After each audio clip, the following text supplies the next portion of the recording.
Ultimate Comfort Baked Potato plus Macaroni, crazy cheesy, super creamy. Take 4 large potatoes, wash them really well, coat them with rock salt, wrap each one in foil, and bake at 200 degrees Celsius until they turn soft and tender inside.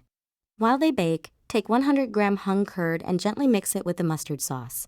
Now boil 250 grams of macaroni in salted water, drain it well, and keep it aside. Now let's make a thick, cheesy white sauce. Warm 400 milliliters of milk, whisk in 2 tablespoons of cornflour slurry, and cook until it thickens. Then add grated cheese, salt, black pepper, and mixed herbs, and stir until smooth and creamy. Dust the extra salt off the baked potatoes. Take a glass baking dish. Once the potatoes are ready, place them in a glass baking dish and press them gently, not a full mash, just a soft flatten. Next, we will add the layers to prepare it for baking. First, the cheesy white sauce, then a sprinkle of fresh herbs. Next, add the boiled macaroni and spread it evenly. Now, take thick hung curd mixed with classic yellow mustard, pipe it gently on top.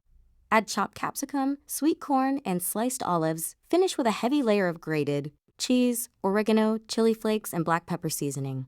Bake in a preheated oven at 190 degrees until the cheese melts and turns golden.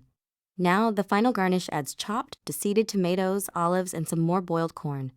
Cut, scoop, and enjoy that creamy, cheesy potato macaroni bake with the perfect tangy twist.